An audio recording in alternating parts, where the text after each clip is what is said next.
నిన్న హైదరాబాద్ చూస్తుంటే సూర్యాపేట దగ్గర ఏదో సాయిరామో ఏదో హోటల్ ఉందండి, నేను పెడతాను.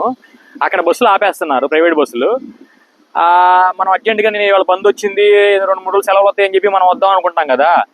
సో అలా బుక్ చేసుకుంటే టికెట్ సరిగ్గా దొరకలేదు, బుక్ చేసుకుని వచ్చి అక్కడ ఆపారు. అయితే ఇక్కడ ఏంటంటే అక్కడ నైట్ 2 అయిందండి బస్సు దిగి వెళ్తుంటే. లేడీస్ని, ముందు మెయిన్ లేడీస్ని అక్కడ బాత్రూముల దగ్గర ఆపేస్తున్నారు. ఏది హోటల్ బాత్రూమ్ దగ్గర ఆపేసి ఒక్కోటి 10 రూపాయలు ఇస్తేనే వెళ్ళాలి, లేదంటే బాత్రూమ్కి వెళ్ళడానికి లేదు. 2 నిద్రలేసిన లేడీసు దవ దవ దవ బస్సు దిగి పరిగెత్తుకుంటే వెళ్ళి బాత్రూమ్ ఇక్కడ ఎమ్మటి ఇక్కడ ఉండదుగా, ఒక చాలతో నడవాలి కదా.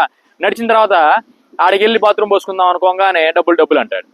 ఒరే వెళ్ళి వస్తాం బాబు అన్నా కూడా బాగుంది. ఏం దారుణమైన పరిస్థితులు అండి. ఆ రెస్టారెంట్ దగ్గర ఫ్రీగా బాత్రూమ్ అని చెప్పి గవర్నమెంట్ చెప్పింది. ఇంతకుముందు ఒక వీడియో ఇలాంటివి చేస్తే హోటల్ ఫోన్ చేసి ఏడిచాడు, అంత పని చేశాడు, ఇంకెప్పుడు చేయం బాబు అని. సరే అని చెప్పి చేసినప్పుడు, ఫర్ ఎగ్జాంపుల్ ఇప్పుడు నైట్ మొత్తం 100 బస్సులు అవుతాయి. దాంట్లో లిస్టు 100 × 10 దిగుతారు లేడీస్ 1000 మంది. 1000 × 10 రూపాయలు ఎంత? 1000 × 10 రూపాయలు ఎంత? 10,000 అంటే నెలకి ఎంత? 3 లక్షలు. ఇన్కమ్ ట్యాక్స్ ఎంత కడుతున్నాయి మరి హోటల్ వాళ్ళు గవర్నమెంట్కి? దారుణంగా 2ంటికి 3ంటికి లేడీస్ని ఇలా ఆపేసేసి బాత్రూమ్ వస్తున్నాయి. జెంట్స్ తీసుకోపోయి జెంట్స్ ఉంటుంది, ఫోన్పే చేస్తాడు, ఏదో చేస్తాడు. మళ్ళీ ఆడ ఫోన్పే ఉండదంట వాడి దగ్గర. ఆడు మళ్ళీ ఆ అమ్మాయి ఎవరైతే ఉన్నారో వాళ్ళు మళ్ళీ వచ్చి ఆ హోటల్లోకి వెళ్ళి ఫోన్పే చేస్తే ఆ డబ్బులు మళ్ళీ తీసుకొని మళ్ళీ వచ్చి ఇడికిస్తే పాస్ అండి. అప్పటిదాకా ఆగిద్దా? కొంతమంది తెలియట్లా. ఆ పక్కన ఇంకో షాప్ ఉంది, ఆడిపోతున్నారు. వాడేమో చాక్లెట్లు కొను, బిస్కెట్లు కొను, అవి కొను, ఈ కొను, అప్పుడే ఎత్తాను డబ్బులు వాళ్ళు. ఏం సమాజంలో బతుకుతున్నావురా నాయన. మరి గవర్నమెంట్ బస్సులు పెట్టరు సరిగ్గా. వాళ్ళు ఇప్పుడు గవర్నమెంట్ బస్సులు నీట్గా కుకటపల్లి నుంచి అసలు బస్ స్టాండ్కి సంబంధం లేకుండా పెట్టొచ్చుగా. అది కుకటపల్లి నుంచి అక్కడ ఎస్ఆర్ నగర్ నుంచి డైరెక్ట్గా వచ్చే తీరబాబు బస్ స్టాండ్కి లేకుండా పెడితే అందరూ అయ్యే ఎక్కుతారేమో.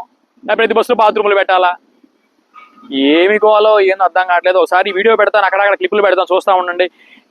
ఇప్పుడు జనం కూడా ఏంటంటే ఇలాంటి చూసి వదిలే మాకండి. మీరు అడగపోతే ఇట్లాంటి వీడియోలని షేర్లు చేయండి, ఎవరికి తెలిసేటట్టు చేయండి. మీకు అలాంటి మంచి జరిగింది. రేపు ఆ బాత్రూమ్కి వెళ్ళడానికో ఏదో మీ మిసెస్కో, మీ చెల్లికో, మీ అక్కకో కూడా ఉపయోగపడిద్దిగా.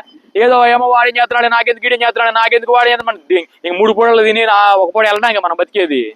మనం ఎవరిని కొడతల్లా, ఒకటి పేరు పెట్టి తిడతల్లా, ఒకరిని చంపట్లా.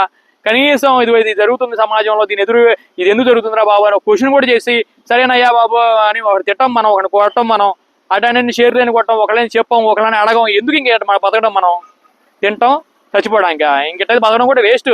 నీ జన్మ సారిగాకే ఉండదు.